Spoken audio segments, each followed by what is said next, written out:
Why is it that I seek failure? We now have Oregon, Florida, Missouri, Texas, and none of that would have happened if I hadn't been willing to seek failure. You never play games with the government because the government always wins. And they don't have to be right, they just always win.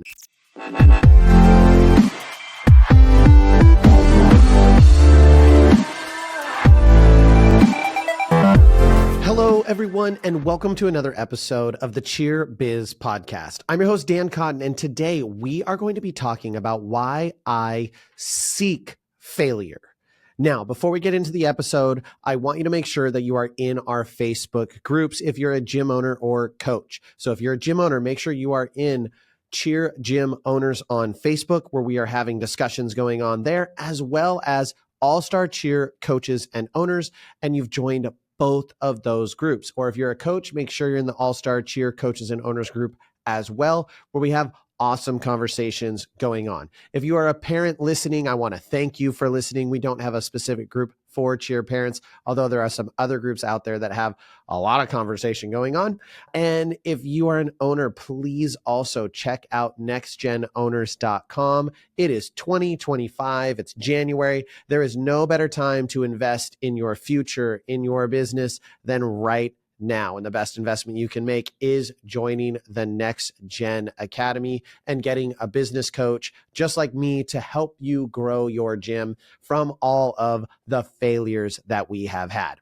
Now, let's get into the episode. Why is it that I seek failure? And note, I'm saying why I personally seek failure. I'm not seeking failures. I am seeking failure. Different things. Although just the fact that someone has failed in the past doesn't ultimately mean I would not want to work with them. And in fact, that would not make sense for what I'm about to tell you. So failure sucks, first off. Like, let's just put it out there. It always hurts. It never feels good. Even though I seek it out, I don't enjoy failing. I actually hate it in the moment. I don't enjoy feeling like something I did failed. I want to be right. You know, you create a theory and you want that theory to work and you want that theory to be right, and you want things to execute the way you're expecting. We create a hypothesis, we execute on that, and we hopefully get the desired result. But the reality is that we are going to fail a whole lot of times. And so I actually really love the cheesy line that it's not about how hard you hit, it's about how hard you can get hit and keep moving forward. And that line comes from Rocky Balboa. Sylvester Stallone is talking to his son about the realities of life. And although it is overused and you could even say it's cliche or a bit cheesy, that just hits me like right in the soul of like, yes. And I've felt that. I've been hit by life so many times. And it's the fact that I haven't quit and have kept moving forward that I think is the difference maker, is that, I can take these hard hits and I can take these risks and move forward even when things don't work out. So we're going to be diving into why I actually seek out failure. And although it sucks in the moment, why I'm happy that I am failing in kind of a weird, masochistic almost way. So reason number one that I seek failure is it means that I'm pushing outside of my comfort zone. Because if I'm completely comfortable, I'm likely not failing. And if I'm never failing, then I'm living in an area where I'm just too comfortable, and where I'm comfortable, I'm complacent. And where I'm complacent, I'm generally not growing. I'm generally not achieving the things that I'm capable of achieving because I'm not seeking out getting to that point where I'm failing. I'm not seeking the failure to then overcome it. I'm just seeking the comfort. I'm seeking things being the same and things being normal, and just, I want it the way that, it is this way every single day. And believe it or not, I live a relatively structured life now. It was actually a little bit different when I was in law enforcement, because although I lived a structured life, when you went to work and you hop in a patrol car, your day could be crazy wild, or your day could be really boring. You just didn't really know. In my life now, I wake up pretty much at the consistent time, and I go and I get to work, and I have my little morning routine, and Tori brings me a cup of coffee, and I have my meetings, and I just follow my schedule. And my day is relatively consistent, but there are all sorts of ways in my day that I'm seeking failure. I'm seeking that discomfort, which I'm okay if I don't hit the failure and what I do is successful, but ultimately I'm seeking out getting to that point where I am failing at something. And I'll get into more reasons of why that's a good thing in a minute.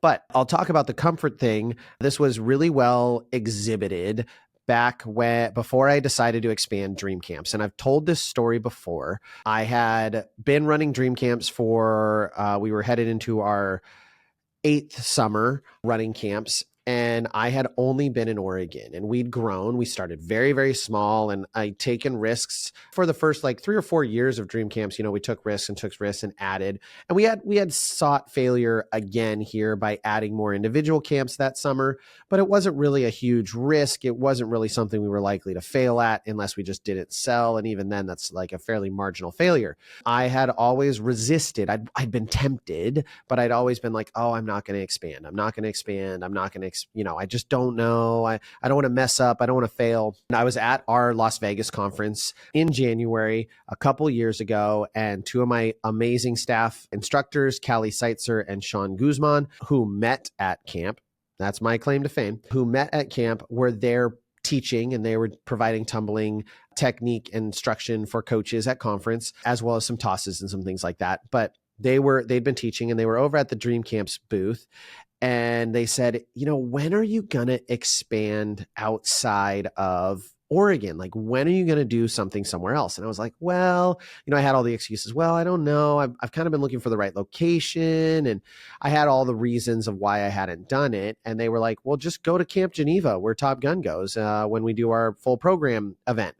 And I was like, you know what? I'm going to check that out. I'm going to do that. And I kind of made the decision to go for it. And I booked a call. And before I knew it, within 2 weeks, I had secured dates at Camp Geneva, and we were set to do our first camp outside of Oregon. And we started this in January. So I didn't even get to start marketing it until February, which is really, really late. Still, we took that risk, and although it didn't sell quite as well as I had hoped, we just grew exponentially the next year. And this year, our Florida camp is essentially sold out for teams, and we only have 15 more individual spots at the camp because I made the decision to do that. I sought the failure, and there were failures here, right? But I was willing to seek the failure and get uncomfortable in expanding. And then I did it the next year. I went to Missouri, and you could argue from a business perspective, my Missouri camp failed because it wasn't really profitable. It was like a break-even camp, but it was a, get your foot in the door, establish yourself in a new location. And now we're running a camp in Texas. So we now have Oregon, Florida, Missouri, Texas, and none of that would have happened if I hadn't been willing to seek failure, seek my upper limit, and test my abilities. Now, the number 2 reason I want to seek failure is I seek failure because it is the best way for me to learn. I learn more through my failures than I ever do my successes. And this has been me my entire life. I've always learned better from the things I mess up versus the things I get right. Now, I might remember, oh, that thing went great. It felt good. I want to do it that way. But I don't truly understand why always. Whereas when I fail, I'm much more likely to analyze and go, okay, what are the things that I did well? What are the things that went right? And then build from the things that went right and figure out what were the things that went wrong and then fix those things that went wrong that caused the failure. I'm going to drill down much deeper into it. Those lessons are going to last a lot longer. In fact, the failures that I've had are the lessons that last a lifetime, and you make sure that you make massive change to not experience ever again. And I'll tell you a quick little story. So one of the failures that we had was very early on in our business. I talked about this in the Owners Only podcast. I'm not going to go as deep into it, but we made an error in our workers' compensation insurance filing. And what had happened is we had the state of Oregon requires that you use their workers' compensation insurance groups, and there was only one. And then they switched, and it was no longer offered through, I think it was American Century, and then it was switched to this other company. But when we switched to the other company, or when they sent out the notice, we didn't open the mail because we were busy and we were coaching cheerleading, and who wants to open the 18,000th letter from the state? And so we missed that one. Because we missed it, our workers' compensation insurance lapsed for a period of time. And then we started getting it squared away and got it fixed. But during that lapse, there were some significant financial penalties from the state. And it created, although we didn't have to pay a bunch of them later, we worked it down and worked it out.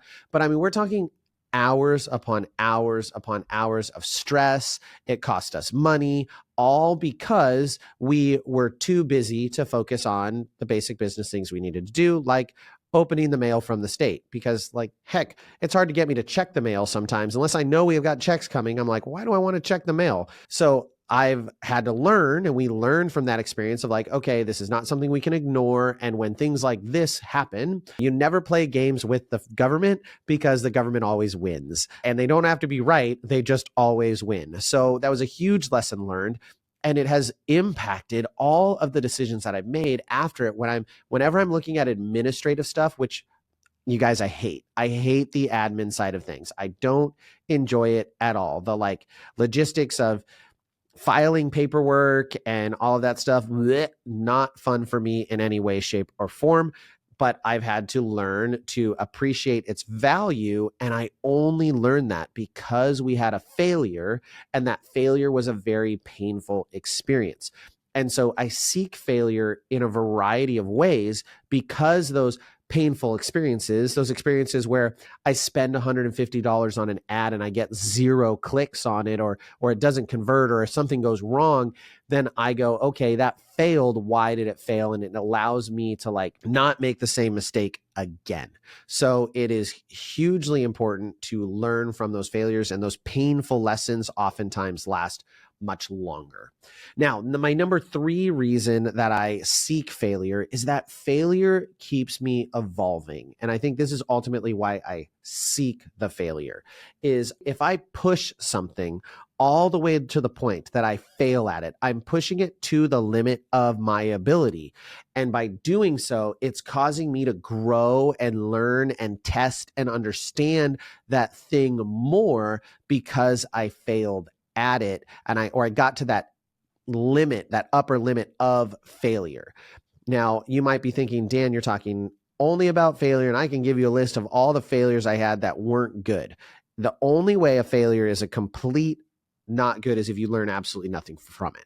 Now, I've made some failures that were complete boneheaded moves. Like, you would be, how could I simply say that lapsing on workers' compensation insurance because we didn't open the mail, having to pay penalties to the state, is a failure that I'm excited about? No, heck no. Did I seek that one out? No. But did I learn something from it? Yes. So the only way a failure becomes an actual failure that you should be embarrassed by is if it's a failure, or if it is a failure that you don't learn from. If you're learning from your failures, then you are growing and you're evolving and you're getting better. And so I like pushing my limits to the point where I'm starting to fail at something or not be as successful as I should be, because that means I'm challenging my upper limit of knowledge and information and skills.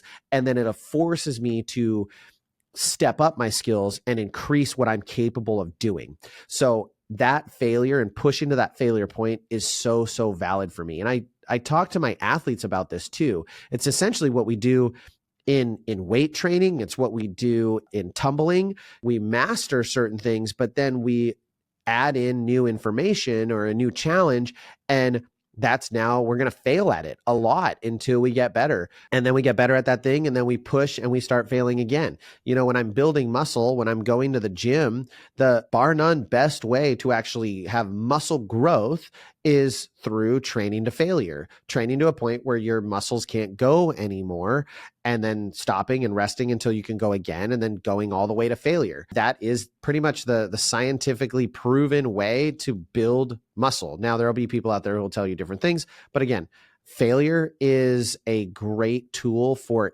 creating growth. So I like to push to that upper limit of I'm past my knowledge set and I'm starting to fail at this thing, so I can then start learning from those failures and growing and getting better. That's how I expand my knowledge base. And you could arguably say that everything I do now is due to previous failures. Everything I've learned is due to previous failures. So as we move forward, I hope that you get comfortable failing. That doesn't mean you have to be happy about the failure. I'm never enthused when there's a failure, but I'm comfortable with failing, meaning I know it's going to happen and I know what the right recourse of a failure is, which is to grow and learn from it. So what I often forget is that people don't look at all of your failures when they're looking at, are you successful? So when I'm dwelling in my failure, when I'm sitting back and being like, I suck, I'm horrible, I don't want to talk to anybody today, I failed at this thing, and I'm feeling all bad and pitying myself. Most people are not looking at my failures that got me to the point that I am at to say, oh, well, you're successful now, but you were a failure at this point in time. People just look at the results right now. That's what they're looking at. So you may look at me and say that I'm a successful gym owner, that I'm a successful coach, but what you're not seeing is all of the many upon many upon many of failures that I've had as a gym owner or as a coach over the years that I've been doing it. It's just the fact that I have so many times at bat that I'm more likely to hit the home runs, or I'm more likely to get on base or score, because I just am continually trying. That's because I'm seeking out the opportunity to fail. I think that is one brief clarification I want to give after I've gone through this entire spiel. But why I seek failure is a little bit more exciting to hear about. I seek the opportunity to fail. Ultimately, if I don't truly fail, if I seek the opportunity to fail and I mitigate the possibility of failure through using other people's information, having people help me, delegation, lessons learned, reading, podcasts, all these other things, and I happen to be successful, and maybe my failures in that thing are very minor, have I sought failure? Yes, I have sought it. Have I learned? Yes, I have. I've just mitigated those risks. So as you leave the episode, I want you to find the areas in your business or the areas for yourself as a coach. And if you're not a coach and you're not an owner and you're one of my people who listens to this, wherever you are in your profession, find the areas that you're comfortable. Hey, this is what I'm comfortable with. And then see how you can modify it to become uncomfortable and get yourself out of those comfortable zones and into being uncomfortable, where you are exposing yourself to failure. You're seeking the opportunity to fail so you can learn and get better and grow and get out of that comfort zone. And I promise you, if you follow these steps, if you seek failure in a positive way and you learn from those failures and you use it to be a catalyst for growth and change in your life, you will learn to see failure from a different framework. And if you can see failure from a different framework, a different perspective, you will overall find more success and happiness in your life, which is ultimately what I want for you. So I want to thank you for listening, everyone. It's been an absolute pleasure sitting down with you, as it always is. Share the episode with someone who you think would get something great out of it. And with that, we'll catch you on the next episode.